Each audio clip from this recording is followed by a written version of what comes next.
Welcome students, I am Rohan Mondal, your mathematics teacher.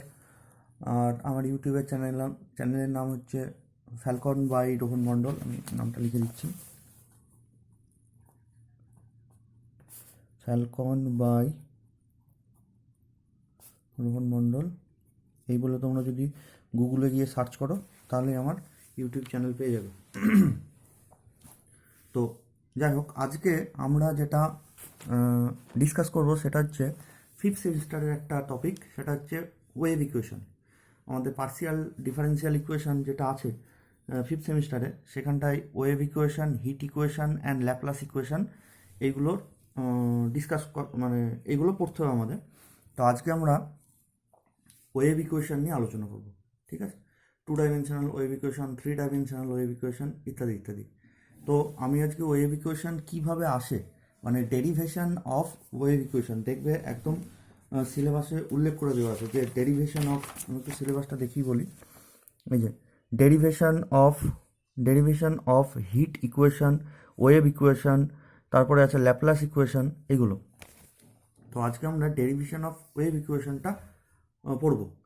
আর এরপরেই আমাদের wave ইকুয়েশনের সলিউশন বা ওয়েভ ইকুয়েশনের বিভিন্ন অঙ্ক আছে, সেগুলো যদি পেতে যাও তাহলে আমাকে হোয়াটসঅ্যাপে জানাতে হবে। আমি আজকে শুধু ডেরিভেশনটা দেখিয়ে দিচ্ছি ভিডিওতে, তারপরে ডেরিভেশন করে সেই ইকুয়েশনের সলিউশন বা তার উপরে প্রচুর টাইপের অঙ্ক আছে, সেগুলো যদি কারোর দরকার হয় তো আমাকে হোয়াটসঅ্যাপে যোগাযোগ করবে। আমার হোয়াটসঅ্যাপ নাম্বার হচ্ছে 9734875427। এটা হচ্ছে আমার হোয়াটসঅ্যাপ নাম্বার, ঠিক আছে? বা আরও যদি অন্য কিছু ভিডিও পেতে চাও ফিফথ সেমিস্টারের, তাহলে আমাকে যোগাযোগ করুন। তো যাই হোক, আমরা আজকে শুরু করছি ডেরিভেশন অফ ওয়েভ ইকুয়েশন, মানে ওয়েভ ইকুয়েশন কীভাবে আসে। তো প্রথমে জানতে হবে ওয়েভ ইকুয়েশন ব্যাপারটা কী, মানে কি থেকে ওয়েভ ইকুয়েশনটা আমার দরকার হয়, আসে আর কি। মানে ওয়েভ ইকুয়েশনটা আমি পাবো কোন জিনিসটা থেকে।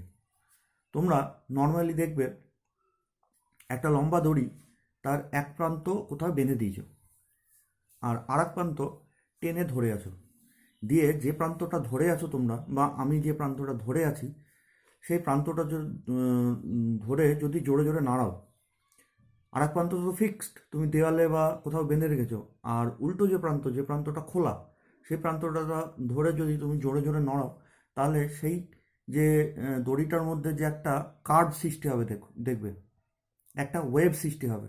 সেই যে ওয়েভ, সেই ওয়েভটার আমরা ইকুয়েশন বার করব।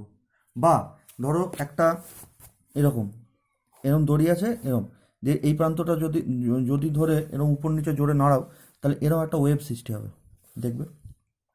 বা এরকম দু প্রান্তই বাঁধা, তুমি এই প্রান্তটাকে একটু টেনে ছেড়ে দিলে, তাহলে এরকম একটা ওয়েভ সৃষ্টি হবে, এরকম। এই প্রান্তটা টেনে ছেড়ে দিলে তাহলে আস্তে আস্তে দেখবে এরকম টাইপের একটা ওয়েভ যাবে। এই যে ওয়েভ, সেই ওয়েভটার ইকুয়েশন আমরা বার করব, ঠিক আছে? তো ওয়েভটা বার করার আগে আমরা কিছু কিছু জিনিস অ্যাজিউম করে নেব। কীরকম? যে এই যে তারটা, সেটা হোমোজিনিয়াস মানে সব জায়গায় এর ঘনত্ব বা ডেনসিটি সমান, মানে এরা সব জায়গায় সমানভাবে মোটা হয়ে আছে। কোনো জায়গায় বেশি মোটা, কোনো জায়গায় কম মোটা, তাহলে তো তুমি অঙ্কটাই করতে পারবে না, ঠিক না? অঙ্ক করবার জন্য তোমাকে তো একটা আইডিয়াল কন্ডিশন লাগে। তো সেই আইডিয়াল কন্ডিশনটা এরকম ধরে নেবো, কিছু কিছু কন্ডিশন। তো আমি পুরো একদম নোট হিসাবে লিখে দিচ্ছি, তোমরা ভিডিওটা দেখে নোট করে নিও এটাকে। ডেরিভেশন অফ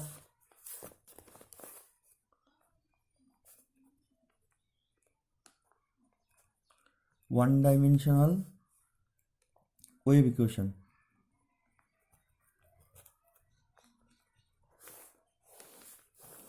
পুরো নোট করে করে দিচ্ছি, তোমরা এখান থেকে দেখে দেখে লিখে নিও। ইন দিস চ্যাপ্টার, আমরা শুরু করছি এরকম। In this chapter we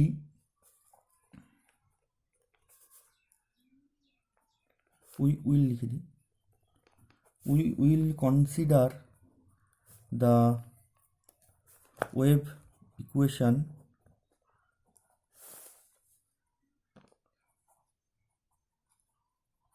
generated due to the vibration of elastic string. আমাদের ইলাস্টিক স্ট্রিং এ যদি ভাইব্রেশন হয়, মানে এই যে এরম ধরে আমি যেরকম নড়াচ্ছি, তাহলে ইলাস্টিক স্ট্রিংয়ের ভেতরে যে ওয়েভটা সৃষ্টি হবে, সেই যে ওয়েভ জেনারেট হবে, সেই জিনিসটা আমরা এই চ্যাপ্টারে ডিসকাস করব। ঠিক আছে? আচ্ছা, তো যাই হোক, এবার আমি ইকুয়েশনটা বার করতে গিয়ে কিছু কিছু জিনিস অ্যাজিউম করে নেব, যে দড়িটা এরকম হোমোজিনিয়াস থাকবে, বা যে সুতোটাকে ধরে আমি নাড়াচ্ছি, বা যে স্ট্রিংটাকে ধরে নাড়াচ্ছি, স্ট্রিং মানে হচ্ছে দড়ি টাইপের অ্যাকচুয়ালি, তো সেটা কিছু কিছু কন্ডিশন তাকেও স্যাটিসফাই করতে হবে, তো সেইগুলো আমরা ধরে নিচ্ছি। তা ধরি, first of all we assume that, এক নম্বর, the string is homogeneous. The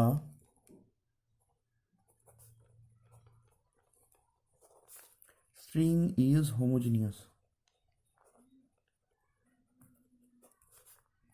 homogeneous মানে এর সব জায়গায় সমান ডেনসিটি আছে। ঠিক আছে? মানে কোনো জায়গাটায় মোটা বা কোনো জায়গাটায় সরু এরকম নয়। যেমন ধরো পেনটা আমি যদি এতদূর পর্যন্ত নিই, এখান থেকে এতদূর পর্যন্ত যদি নিই, তাহলে হবে homogeneous.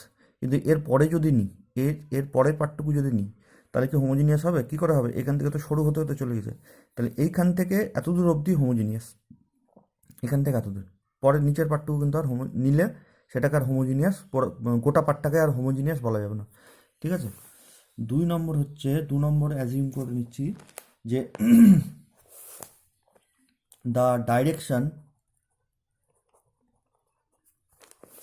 DIRECTION, the direction of tension,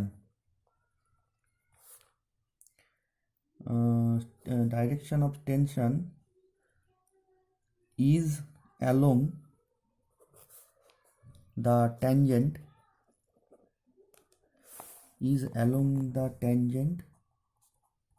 to the string.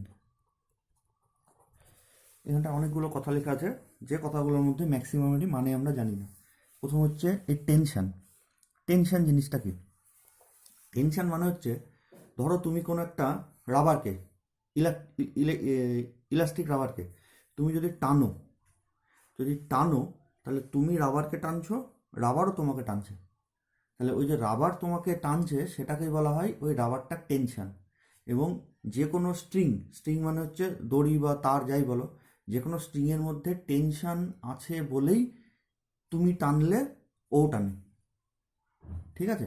ইলাস্টিকের ক্ষেত্রে একটু বেশি টানবে, আর যদি সেটা সলিড মেটেরিয়াল হয়, যেমন ধরো আমাদের স্টিলের তার, যেগুলো আমরা জামা কাপড় মেলি, সেগুলোকে যদি তুমি টানো, তাহলে যেহেতু ওর টেনশন কম, সেই জন্য তোমাকেও কম টানে। কিন্তু প্রত্যেকেই টানে, ওই টান যেটা সেটাই হচ্ছে ওর টেনশন। তো বলেছে কি ডাইরেকশন অফ টেনশন, তাহলে যেহেতু ওই স্ট্রিংটা তোমাকে টানছে, তাহলে টানার তো একটা ডাইরেকশন থাকবে, মানে কোন ডাইরেকশনে টানছে সেটাও তো একটা ব্যাপার। শুধু টানছে বলে ছেড়ে দিলে তো আর হবে না ম্যাথামেটিক্সে, কোন ডাইরেকশনে টানছে সেটাও তোমাকে বলতে হবে। তাহলে সেটাই বলছে যে ডাইরেকশন অফ টেনশন মানে যে বরাবর তোমাকে টানবে, যে দিক বরাবর টানবে, যে ডাইরেকশন বরাবর টানবে, সেটা কি? সেটা is along the tangent to the string, সেটা হবে ওই স্ট্রিংয়ের ট্যানজেন্ট বরাবর। তার মানে ধরো এখানটা আমি একটু বড় করে ছবি এঁকে দেখাচ্ছি, এরকম ধরো কার্ভটা আছে, তো তুমি ধরো এখানটায় এই স্ট্রিংটায় এরকম এই দিকটায় এরকম করে টেনেছো, একটা ফোর্স দিয়ে তুমি টেনেছো, দেখা যাচ্ছে না, ধরো এরকম একটা কার্ভ আছে, এরকম একটা স্ট্রিং আছে, তো তুমি এই স্ট্রিংটার এই জায়গাটায় ফোর্স দিয়ে টেনেছো, তাহলে স্ট্রিংটাও তোমাকে এই দিকে টানবে, উল্টো দিকে। এই যে তোমাকে উল্টো দিকে টানা, সেটাকে বলা হয় টেনশন। ঠিক আছে? এবার সেই টেনশনের ডাইরেকশন কী হবে? বলেছে যে এই কার্ভের ট্যানজেন্ট বরাবর, মানে স্পর্শক বরাবর। তাহলে এখানটায় যে স্পর্শক আছে যে কোনো কার্ভের, এই ধরো এই কার্ভের টেনশন কীভাবে, এই পয়েন্টে টেনশন কোন দিকে অ্যাক্ট করবে না, তো এর এই পয়েন্টে ট্যানজেন্ট বরাবর, স্পর্শক বরাবর। এই পয়েন্ট, অন্য যে কোনো পয়েন্ট, এই পয়েন্টে যদি আমি স্পর্শকটা নিই, তাহলে এর ট্যানজেন্ট কোন বরাবর অ্যাক্ট করবে? এই বরাবর। যদি এই পয়েন্টে আমি ট্যানজেন্ট কোনো বরাবর অ্যাক্ট করছে দেখতে যাই, তাহলে এখানটা আমি একটা ট্যানজেন্ট টানবো যে সেই ট্যানজেন্ট বরাবর। ঠিক আছে, তাহলে ডাইরেকশন অফ ট্যানজেন্ট সেটা কি হবে, যে কোনো কার্ভের মানে যে কোনো স্ট্রিংয়ের যদি আমি কোনো পয়েন্টে ট্যানজেন্ট আঁকি, সেই ট্যানজেন্টটার যে ডাইরেকশানে আছে ওই পয়েন্টে যে দিক বরাবর আছে সেই দিক বরাবরই ওই পয়েন্টে আমার টেনশনটা অ্যাক্ট করবে। তবুও যদি বুঝতে না পারো আমাকে পার্সোনালি হোয়াটসঅ্যাপ করতে পারো, হোয়াটসঅ্যাপ নাম্বার আমি দিয়ে দিয়েছি। গেল। এরপরে 3 নম্বর হচ্ছে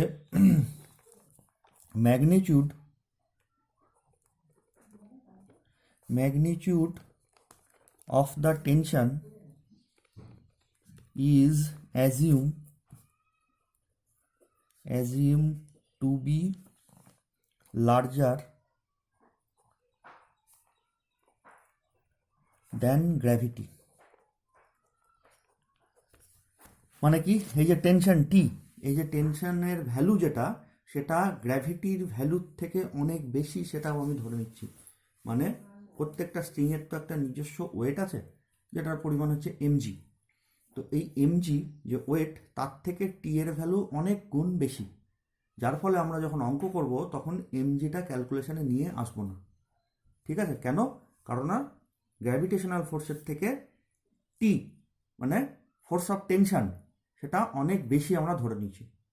যদি তোমার এবার প্রশ্ন স্বাভাবিক হবে যে স্যার কেন বাদ দিচ্ছেন, যদি কোনো ভারী কোনো স্ট্রিং নিই তাহলে তো তার ওয়েট তো অনেক বেশি হয়, তাহলে কি করে আপনি বাদ দিতে পারেন এটা?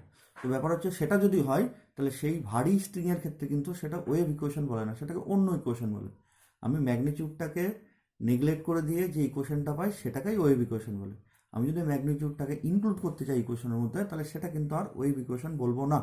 ঠিক আছে, তো সেই মধ্য কথা, টেনশনটা এতটাই বেশি যে এর ওয়েটটাকে আমরা নেগলেক্ট করে দেবো ক্যালকুলেশন থেকে।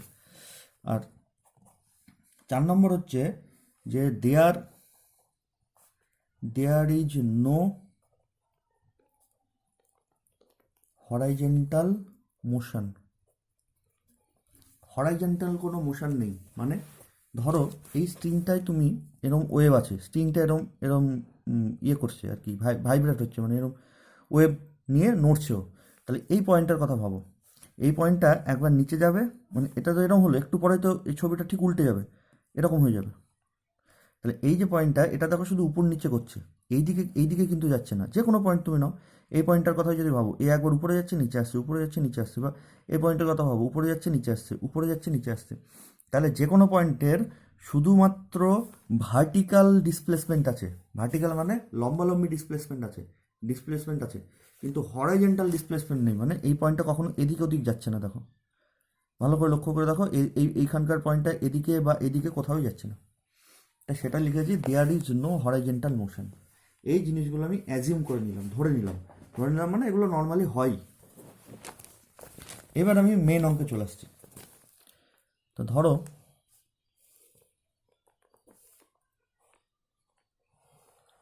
এটা হচ্ছে আমাদের একটা ওয়েবটা আমি বড় করে ছবি করে আঁকলাম। ঠিক আছে, আচ্ছা, এখানটায় ধরে নিলাম আছে পি পয়েন্ট, আর এখানটায় ধরে নিলাম কিউ পয়েন্ট। এরা very close to each other. আমি ছবি বুঝবো, মানে তোমাদের বোঝানোর জন্য আমি দূরত্বটা বেশি নিয়েছি, কিন্তু P Q are very small. ঠিক আছে, তাহলে এই পি পয়েন্টে নিশ্চয়ই একটা টেনশন কাজ করবে, সেটা এর ট্যানজেন্ট বরাবর, এই ট্যানজেন্ট বরাবর কাজ করবে। ডাইরেকশনটা উপরের দিকে হবে না নিচের দিকে হবে সেটা আমি পরে আসছি। মোটামুটি এই ট্যানজেন্ট বরাবর অ্যাক্ট করবে, আমি শুধু নিচেরটা আঁকলাম। সিমিলারলি কিউ পয়েন্টেও একটা টেনশন অ্যাক্ট করবে, সেই টেনশনটা এই পয়েন্টের ট্যানজেন্ট বরাবর এইরকম একটা লাইন বরাবর অ্যাক্ট করবে, তো সেটা এরকম দিয়ে দিলাম। ঠিক আছে, এইবার প্রশ্ন হচ্ছে যে পি পয়েন্টের টেনশন আর কিউ পয়েন্টের টেনশন একই দিকে যদি অ্যাক্ট করে তাহলে তো সিস্টেমটাই কোলাপস করে যাবে। মানে আমি বলতে চাইছি, ধরো এই পেনে আমি মানে এই দিক বরাবর একজন টানছে, এটারও ওই সেম একই ডাইরেকশানে ওই দিকেই টানছে, তাহলে পেনটা তো এগিয়ে চলে যাবে। পেনটা ঠিক এই জায়গাটায় যদি স্থির অবস্থায় থাকতে চায় তাহলে দুজনকে তো দুই দিকে টানতে হবে। এইদিকে এই ফোর্সের ডাইরেকশান এইদিকে, এইখানটা পয়েন্টের ডাইরেকশন উল্টো দিকে। যদি এরকম উল্টো দিকে হয় তবেই পেনটা এরকম অবস্থায় থাকবে, বা এর হরাইজেন্টাল ডিসপ্লেসমেন্ট হবে না। আমি তো শুধু ভার্টিক্যাল ডিসপ্লেসমেন্ট এরকম এরকম চাইছি, উপর নিচে। কিন্তু তোমার যদি দুটো ফোর্সই সেম ডাইরেকশানে হয়ে যায়, দুটোই ধরো এই ডাইরেকশানে আছে, তাহলে তো পেনটার হরাইজেন্টাল ডিসপ্লেসমেন্ট হয়ে গেল। বা দুটো ফোর্সেরই ডাইরেকশন যদি এই দিকে থাকে, তাহলে তো এই দিকে হরাইজেন্টাল ডিসপ্লেসমেন্ট হয়ে গেলো। কিন্তু হরাইজেন্টাল ডিসপ্লেসমেন্ট হবে না, সেটা আমরা ধরেছি, বা নর্মালি হয়ও না। তাহলে একটা টেনশন যদি নিচের দিকে অ্যাক্ট করে, এই পয়েন্টের টেনশন কিন্তু উল্টো দিকে অ্যাক্ট করতে হবে, তবেই এর হরাইজেন্টাল ডিসপ্লেসমেন্টটা আটকানো সম্ভব। যদি দুটো টেনশনই সেম ডাইরেকশনে অ্যাক্ট করে যায়, তাহলে কিন্তু তাদের হরাইজেন্টাল ডিসপ্লেসমেন্ট হয়ে যাবে। বুঝা গেছে? তাহলে আমি ধরে নিচ্ছি এখানটার টেনশন T1 যেটা নিচের দিকে অ্যাক্ট করেছে, আর এইখান কিউ পয়েন্টের টেনশন T2 যেটা উপরের দিকে অ্যাক্ট করেছে। ঠিক আছে? ধরে নিচ্ছি T1টা হরাইজেন্টালের সাথে আলফা অ্যাঙ্গেল করেছে, তাহলে by the given condition this is alpha. Similarly T2টা হরাইজেন্টালের সাথে বিটা অ্যাঙ্গেল করেছে, তাহলে বাই দ্য গিভেন কন্ডিশন এটা হচ্ছে বিটা অ্যাঙ্গেল। ঠিক আছে, গেল। এবার আমি পি থেকে একটা পারপেন্ডিকুলার টেনেছি, কিউ থেকেও একটা পারপেন্ডিকুলার টেনেছি, তাদের নাম দিয়ে দিয়েছি পি ড্যাশ কিউ ড্যাশ। এবং অরিজিন থেকে ধরে নিলাম পি ড্যাশের ডিস্টেন্স এক্স, আর পি ড্যাশ থেকে কিউ ড্যাশের ডিস্টেন্স ডেল এক্স। তার মানে কিউ ড্যাশের অরিজিন থেকে টোটাল ডিস্টেন্স হচ্ছে x plus del x. Clear? আচ্ছা, গেল। এইবারে আমি যে কোনো ফোর্স, যেমন T1, এটাকে তো আমি ভাঙতে পারি। কীরকমভাবে ভাঙতে পারি? আমরা এর আগেও পড়েছি, অনেক ছোটোবেলায় পড়েছি বা হাই সেকেন্ডারিতে পড়েছি। এই বরাবর যদি একটা এফ ফোর্স থাকে যেটা এক্স অ্যাক্সিসের সাথে আলফা অ্যাঙ্গেল করে, এক্স অ্যাক্সিসের সাথে এফ ফোর্স আলফা অ্যাঙ্গেল করেছে, তাহলে এই এফ ফোর্সটার এক্স অ্যাক্সিস বরাবর কম্পোনেন্ট এফ কস আলফা, আর এর সাথে পারপেন্ডিকুলার ডাইরেকশন মানে ওয়াই অ্যাক্সিস বরাবর এফ এর কম্পোনেন্ট হচ্ছে এফ সাইন আলফা। এরকম আমরা আগেও পড়েছি। এফ যদি এক্স অ্যাক্সিসের সাথে আলফা অ্যাঙ্গেল করে, তাহলে এক্স অ্যাক্সিস বরাবর এফ এর কম্পোনেন্ট এফ কস আলফা, আর এক্স অ্যাক্সিসের পারপেন্ডিকুলার মানে ওয়াই অ্যাক্সিস বরাবর এফ এর কম্পোনেন্ট হচ্ছে এফ সাইন আলফা। তাহলে এই T1টারও ওরকম ভেঙে দিতে পারি। তাহলে T1টার এই দিক বরাবর যদি আমি ভাবি, তাহলে T1টার এই দিক বরাবর হবে T1 কস আলফা, যেহেতু এই অ্যাক্সিসের সাথে আমার আলফা অ্যাঙ্গেল করেছে, তাহলে এই দিক বরাবর T1-এর কম্পোনেন্ট হবে T1 কস আলফা, আর ঠিক নিচের বরাবর হবে T1 সাইন আলফা। ঠিক আছে? তাহলে এই ফোর্সটা আমি ছোট ছোট করে লিখছি, বেশি বড় করে লিখলে এটা খিচিবিচি হয়ে যাবে। এই দিক বরাবর হচ্ছে T1 কস আলফা, আর ঠিক নিচের দিক বরাবর T1-এর কম্পোনেন্ট হচ্ছে T1 sine alpha. Clear? Similarly T2-র যদি কম্পোনেন্টে ভাঙি, তাহলে এই দিক বরাবর T2-র কম্পোনেন্ট হবে T2 কস বিটা, আর এই দিক বরাবর মানে উপর বরাবর T2-র কম্পোনেন্ট হবে T2 সাইন বিটা। ক্লিয়ার? এবার আমি ইকুয়েশনে চলে আসছি। দেখো, আমরা হরাইজেন্টাল বরাবর কেবলমাত্র দুটোই ফোর্স আছে, একটা হচ্ছে T1 কস আলফা যেটা এই দিকে অ্যাক্ট করেছে, আর একটা হচ্ছে T2 কস বিটা যেটা ওই দিকে অ্যাক্ট করেছে। তাহলে এবার আমি যেহেতু ধরছি যে হরাইজেন্টাল বরাবর কোনো ডিসপ্লেসমেন্ট নেই, মানে হরাইজেন্টাল বরাবর নড়াচড়া হচ্ছে না, তার মানেই হরাইজেন্টাল বরাবর নড়াচড়া হচ্ছে না মানেই এই ফোর্সটাকে নিউট্রাল করে দিচ্ছে, মানে এই দুটো ফোর্সের আমার সমান, দুটো ফোর্স সমান, সেই জন্য এই দিকে অ্যাক্ট করেছে, উল্টো দিকে অ্যাক্ট করেছে, আলটিমেটলি ফোর্স জিরো হয়ে গেছে, সেই জন্য হরাইজেন্টাল কোনো ডিসপ্লেসমেন্ট হয়নি, তাই আমি বলতে পারি। তো তার আগে আমি এই আঁকাটা যা আঁকলাম সেটা একবার লিখে নিই।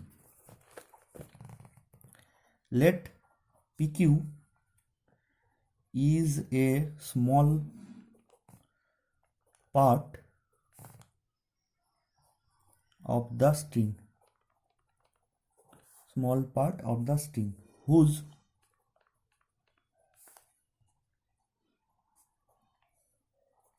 vertical projection on x-axis is P dash Q dash। PQ একটা স্মল পার্ট, তার ভার্টিক্যাল প্রজেকশন মানে লম্ব যদি টেনে দিই এক্স অ্যাক্সিসের উপরে, তাহলে তার ভার্টিক্যাল প্রজেকশন হয়ে যাচ্ছে P dash Q dash। ঠিক আছে? ফুল স্টপ দিয়ে লেট OP মানে অরিজিন যদি এখানটা দিই, তাহলে OP dash is equals to ধরে নিলাম x, and OQ dash is equals to x plus del x হয়ে গেল। আর কি লিখবো, ওই টেনশন দুটোর কথা লিখবো। পুস্তক দিয়ে লিখি, again let t1 comma t2 are tensions at the points p comma q respectively. পুস্তক দিয়ে let they make angles alpha comma beta with horizontal. ধরে নিলাম তারা অনুভূমিক লাইন বা হরাইজন্টাল লাইনের সাথে আলফা বিটা অ্যাঙ্গেল করেছে। পুস্তক দিয়ে এবার চলে এসেছে আমি ক্যালকুলেশনে। তাহলে যেহেতু আমি আগেও বললাম যে হরাইজন্টাল মানে এই দিক বরাবর কোনো ডিসপ্লেসমেন্ট নেই, তাহলে এই ফোর্স যেটা লেফটের দিকে অ্যাক্ট করছে আর এই যে ফোর্স যেটা রাইটের দিকে অ্যাক্ট করছে তারা নিশ্চয়ই একে অপরকে নিউট্রাল করে দিয়েছে, সেই জন্যই আমাদের হরাইজন্টাল কোনো ডিসপ্লেসমেন্ট হয়নি। দ্যাট মিন্স এই ফোর্সটা ইজ ইকুয়ালস টু এই ফোর্সটা, সেটা আমরা লিখতেই পারি। তাহলে সেটাই আমরা লিখব যে নাও since there is no any horizontal motion, now since there is no any horizontal motion, comma দিয়ে we can write t1 cos alpha মানে এই ফোর্সটা t1 cos alpha it should be equals to t2 cos beta তারা সমান হয়ে গেছে নিশ্চয়ই, তবেই neutral হয়েছে। দিস ইকুয়ালস টু টি ধরে নিলাম, সে দুটোর ভ্যালু আমি টি ধরে নিলাম। তাহলে এটা গেল হরাইজন্টাল দিক বরাবর যে ফোর্স বা মোশন তার ইকুয়েশন, এটা হয়ে গেল। এবার আমরা ভার্টিক্যাল বরাবর চিন্তা ভাবনা করি, এই বরাবর, এটা এই বরাবর হয়ে গেল। এবার এই বরাবর চিন্তা করি, আমাদের এই জিনিসগুলো ভালো করে শিখতে হবে, কারণ 6 সেমিস্টারের একটা পেপার, একটা সিসিআর কি পুরোটাই এই জিনিস নিয়ে, এই টেনশন ফোর্স, এদিকে টেনশন আছে ওইদিকে ফোর্স আছে, তার ইকুয়েশন কি অমুক তমুক একটা সব শিখতে হবে, পুরো একটা পেপারই ওরকম। তো এখন থেকে শিখে নাও সেটা। তো হরাইজন্টাল বরাবর এইদিকে গেল, ইকুয়েশন এটা হয়ে গেল। এবার ভার্টিক্যাল বরাবর দেখি, আমি এবার চাইছি যে ভার্টিক্যাল বরাবর মানে ওয়াই অ্যাক্সিস বরাবর কীরকম কী হয় সেটা দেখতে। তো দেখো আলটিমেটলি এই টি টুর ওয়াই অ্যাক্সিস বরাবর কম্পোনেন্ট হচ্ছে t2 সাইন আলফা, আর t1-এর ওয়াই অ্যাক্সিস তো হচ্ছে না, নেগেটিভ ওয়াই অ্যাক্সিস চলে এসছে যেহেতু এর ডাইরেকশন নিচের দিকে, তাহলে নেগেটিভ ওয়াই অ্যাক্সিস বরাবর কম্পোনেন্ট হচ্ছে t1 সাইন আলফা। ঠিক আছে, তাহলে মধ্যে কথা t2-র পজিটিভ ওয়াই অ্যাক্সিস বরাবর কম্পোনেন্ট t2 সাইন আলফা, আর t1-এর নেগেটিভ ওয়াই অ্যাক্সিস বরাবর কম্পোনেন্ট হচ্ছে t1 সাইন আলফা। এবার যেহেতু এই মানে ভার্টিক্যাল বরাবর যেহেতু কম্পোনেন্ট হচ্ছে, তাহলে নিশ্চয়ই ফোর্স দুটো সমান নয়, এই ফোর্স আর এই ফোর্স সমান নয়। যদি ফোর্স দুটো সমানই হতো তাহলে তো স্ট্রিংটা ওই অবস্থাতেই দাঁড়িয়ে থাকতো, তাহলে তো উপর নিচে করার মতন কোনো জায়গা ছিল না। কিন্তু উপর নিচে হচ্ছে মানেই এদের ফোর্স দুটো সমান হচ্ছে না, তাহলে এই ক্ষেত্রে কিন্তু ভার্টিক্যাল বরাবর কিন্তু এটা লেখা যাবে না। তাহলে কী লিখবো, আমি পজিটিভ ওয়াই অ্যাক্সিস বরাবর টোটাল ফোর্স কত মাপতে চাইছি। তাহলে একটা তো আছে t2 সাইন বিটা, আর এটা নেগেটিভ ওয়াই অ্যাক্সিস বরাবর চলে আসছে, তাহলে সামনে আমি মাইনাস দিয়ে দিই, তাহলে ওটা পজিটিভ ডাইরেকশনে চলে যাবে। তাহলে total y axis, positive y axis বরাবর টোটাল ফোর্স কত, একটা ছিল t2 সাইন বিটা, আর তার সাথে মাইনাস অফ t1 সাইন আলফাটা যোগ করে দেবো, মাইনাস সমেত যোগ করবো, কিন্তু এটা তো প্লাস মানে তো এটা নিচের দিকে, আমি তো চাইছি পজিটিভ ওয়াই অ্যাক্সিস বরাবর ফোর্স কত মাপতে, তাহলে এর সামনে মাইনাস দেবো, তাহলে সে উপরের দিকে গেল, ডাইরেকশন উপরের দিকে হয়ে গেলো, দিয়ে সে মাইনাস সমেত এটার সাথে যোগ করবো, তাহলে সেটা হয়ে যাবে পজিটিভ ওয়াই অ্যাক্সিস বরাবর টোটাল ফোর্স কত সেটা। তাহলে ঠিক তারপর আমরা সেটাই লিখি যে এগেন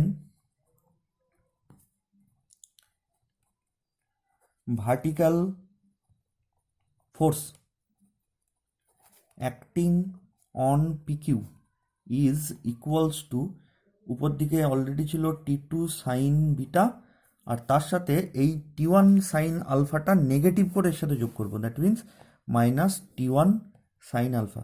এই পরিমাণ ফোর্স আমার টোটাল PQ এর উপরে অ্যাক্ট করছে ভার্টিক্যাল বরাবর। Again Newton second law, again from Newton's second law we have, Newton second লতে আমরা কি পাই, P is equals to M F.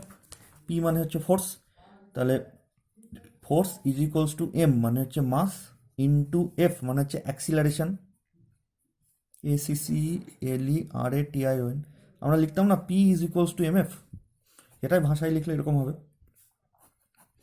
তাহলে দিস ইমপ্লাই ফোর্স, ফোর্স মানে আমরা অলরেডি এইটুকু বার করে রেখেছি। তাহলে ফোর্সের জায়গায় হয়ে গেল আমাদের T2 sine beta minus T1 sine alpha is equals to mass. Mass মানে আমি তো শুধু পিকিউ পোর্শনটুকুর এরিয়া বার করতে চাইছি, মানে সরি পিকিউ পোর্শনটুকুর ইকুয়েশন অফ মোশন বার করতে চাইছি। তাহলে পিকিউ পোর্শনটুকুর আমার মাস কত, মাস মানে হচ্ছে লেন্থ ইন্টু ওই পোর্শনের ডেন্সিটি। লেন্থ মানে কতটুকু হচ্ছে, লেন্থ মানে দেখো এইটুকু হচ্ছে, এই পার্টটুকুর লেন্থ মানে অ্যাকচুয়ালি এইটুকু, কিন্তু এইটুকু মানেই হচ্ছে দেখো এইটুকু। কারণ যেহেতু এরা very close to each other, তাহলে এই পার্টের লেন্থও যা, এর ভার্টিক্যাল প্রজেকশনের লেন্থও তাই। তাহলে পিকিউ এর লেন্থ হচ্ছে ডেলেক্স। তাহলে মাস মানে আমি লিখে দিচ্ছি লেন্থ ইন্টু ডেন্সিটিটা রো ধরে নিলাম, ঠিক আছে। তাহলে এই পার্টটুকু চলে গেল মাসের জন্য, ইন্টু অ্যাক্সিলারেশন। অ্যাক্সিলারেশন মানে কি, অ্যাক্সিলারেশন মানে এক্সকে দুবার ডেরিভেটিভ করলে d2x dt2, এটা হচ্ছে অ্যাক্সিলারেশন, আমরা আগে জেনেছি। তাহলে এখানটায় লিখি del2u del t2, যেখানে এক্স না লিখে ইউ লেখা হয়েছে, ঠিক আছে, যেখানে ইউ মানে হচ্ছে ডিসপ্লেসমেন্ট। তো যাই হোক, অত ভারী ভারী কথা তোমাদের আর মনে রাখতে হবে না। আমরা নর্মালি অ্যাক্সেলারেশন, যদি এক্সকে একবার ডেরিভেটিভ করি মানে dx dt, সেটা হয় ভেলোসিটি। সেটাকে যদি আমি আবার ডেরিভেটিভ করি দ্যাট মিনস d2x dt2, সেটা হয় আমাদের অ্যাক্সিলারেশন। তো সেটা লিখেছি del2u del t2, ঠিক আছে। চলো, দিয়ে এই টোটাল জিনিসটাকে আমি টি দিয়ে ভাগ করে দিচ্ছি। তাহলে this imply T2 sine beta by t minus T1 sine alpha by t is equals to del x into rho by T into del t u del t two. দিয়ে টি এর value put করে দিচ্ছি। টি এর value কী put করব, টি এর value দুটো আছে, একটা আছে T1 কস আলফা আর একটা আছে T2 কস বিটা। দুটোর মধ্যে কোনটা কোথায় পুট করব, আমি এই জায়গাটায় T2 দিয়ে ভ্যালুটা পুট করবো, তাহলে T2 কেটে যাবে। এখানটায় T1 দিয়ে ভ্যালুটা পুট করবো, তাহলে T1 কেটে যাবে। তাহলে ultimately T2 sine beta by T এর T2 দিয়ে ভ্যালু হচ্ছে T2 cos beta minus T1 sine alpha divided by T1 cos alpha, এখানটায় T1 দিয়ে ভ্যালুটা পুট করেছি, is equals to rho del x by T into del2u del t2। This imply এটা কেটে গেলে ট্যান বিটা, এটা কেটে গেলে tan alpha is equals to rho del x by T into del2u del t2। এটাকে আমি 2 নম্বর দিয়ে রাখলাম, ঠিক আছে। এইবার দেখো আমাদের ট্যান আলফা মানে নর্মালি আমরা কি বুঝি, ট্যান আলফা মানে দেখো স্ট্রেট লাইনে আমরা স্লোপ, যেটা যে নতি প্রবণতা, m is equals to tan alpha equals to dx dt, তাই লিখেছিলাম স্ট্রেট লাইনের ক্ষেত্রে। তাহলে এখানেও তাই লিখবো, এক্সের জায়গায় ইউ লিখবো। তাহলে বাই দ্য কন্ডিশন বিটা মানে হচ্ছে এই পয়েন্টের ট্যান আলফাটা বার করতে হচ্ছে। তাহলে আলটিমেটলি ট্যান বিটা মানে কি লিখবো, দেখো ট্যান বিটা মানে লিখবো এই পয়েন্টে ডেলিউ ডেল এক্স, আর ট্যান আলফা মানে আলফা যেহেতু এটার সাথে করেছে, তাহলে ট্যান আলফা মানে আমি এই পয়েন্টে ডেলিউ ডেল এক্স তাই লিখবো, ঠিক আছে। ট্যান বিটা মানে এই পয়েন্টে ডেলিউ ডেল টি এক্স বলছি, সরি, এই পয়েন্টে ডেলিউ ডেল টি, আর ট্যান আলফা মানে এই পয়েন্টে ডেলিউ ডেল টি। তাহলে আলটিমেটলি তাই যদি লিখি, তাহলে now tan beta this equals to Q পয়েন্টে ডেলিউ ডেল টি। এবার সেটা আমি বোঝাবো কী করে, অ্যান্ড ট্যান আলফা মানে পি পয়েন্টে ডেলিউ ডেল টি। এক মিনিট দাঁড়াও, ডেলিউ ডেল টিটা হবে না, ডেলিউ ডেল এক্স হবে এখানটায়, ঠিক আছে। তাহলে এই ট্যান বিটা মানে এই এই পয়েন্টে কিউ পয়েন্টে আমাদের, তাহলে কিউ মানে এরকম নিচে লিখলাম, আর আলফা মানে হচ্ছে এই পয়েন্টে ডেল ইউ ডেল এক্স, তার মানে এখানটা আমি লিখে দিলাম P. This equals to del you del X. কিউটা আমি কী করে বুঝবো? কিউ লেখাও যা, এখন অরিজিন থেকে এর ডিস্টেন্স লেখাও তাই, তার মানে নিচে এক্স প্লাস ডেল এক্স, এটা হচ্ছে কিউ পয়েন্টের প্রজেকশন, এখানটা ডিস্টেন্স কত? এক্স প্লাস ডেল এক্স, তা কিউ লেখাও যা, এখানটায় এর ডিস্টেন্সটা লেখাও তাই, সেই জন্য এক্স প্লাস ডেল এক্স লিখে দিচ্ছি। সিমিলারলি এখানটায় del you del x, P লেখাও যা, এক্স লেখাও তাই। এই দুটো ভ্যালু আমি এখানটা পুট করে দিচ্ছি। তাহলে সো ফ্রম টু আমার হয়ে গেল del you del x at x plus del x minus del you del x at X is equals to আমাদের ওইদিকে যা ছিল rho into del X into T into del T U del টি two. ঠিক আছে, এবারে del x দিয়ে যদি আমি ভাগ করে দিই তাহলে হয়ে যাচ্ছে del you del x at x plus del x minus del you del x at x by del x is equals to পড়ে থাকছে rho by t del two you del T two. এটা মানে কি হবে? আমরা hit ইকুয়েশনে পড়েছিলাম, এটা মানে কি করে কি আসে, তবুও আমি একটু বলে দিচ্ছি। উপরে দেখো এই ডেল ইউ ডেল এক্সটাকে একটা ফাংশন ধরে নাও, তাহলে এখানটায় এক্স প্লাস ডেল এক্স এই দূরত্বে ফাংশনের ভ্যালু মাইনাস এক্স দূরত্বে ফাংশনের ভ্যালু, তাহলে উপরে হচ্ছে ফাংশনের ডিফারেন্স, নিচে হচ্ছে এক্সের ডিফারেন্স, তাদের রেশিওটাকেই তো আমরা ডেরিভেটিভ বলি, ফাংশনের ডিফারেন্স ডিভাইডেড বাই এক্সের ডিফারেন্স। এবং যদি ডেল এক্সটা টেন্স টু জিরো লিখি, del x tends to zero মানে কি P Q are very close, এদের মধ্যে দূরত্ব ডেল এক্স, এদের টেন্স টু জিরো লেখা মানে P Q are very close to each other, তা আমরা প্রথমেই ধরে নিচ্ছি P Q are very close to each other, তাহলে del x tends to zero লিখতে আমার কোনো অসুবিধা নেই। তাহলে যে del x tends to zero লিখে দেবো, তাহলে পরের লাইন এরকম হবে যে limit del x tends to zero del you del x at x plus del x minus del you del x at x divided by del x is equals to, এদিকে তো এক্সের কোনো ফাংশনই নেই, তাহলে লিমিটটা লেখা আমার দরকার নেই, del two you del T two ব্র্যাকেটে লিখে দিই, since P Q is very small, সেই জন্য del x tends to zero লিখে দিলাম। তাহলে del x tends to zero মানে উপরে ফাংশনের ডিফারেন্স, নিচে এক্সের ডিফারেন্স দিয়ে রেশিও নিয়েছি, যেখানে এক্সটা টেন্স টু জিরো, তাহলে এটা মানে ডেরিভেটিভ, দ্যাট মিনস কার derivative? Del you del x তার আবার ডেরিভেটিভ, তার মানে del del x of del you del x, এখানে ফাংশনটাই হচ্ছে ডেল ইউ ডেল এক্স, তার এক্সের রেসপেক্টে ডেরিভেটিভ হয়ে গেল। This equals to rho t into del two you del T two, that means del two you del x two is equals to, এটাকে আমি কিছু একটা ধরে নিই, আচ্ছা পরে ধরছি,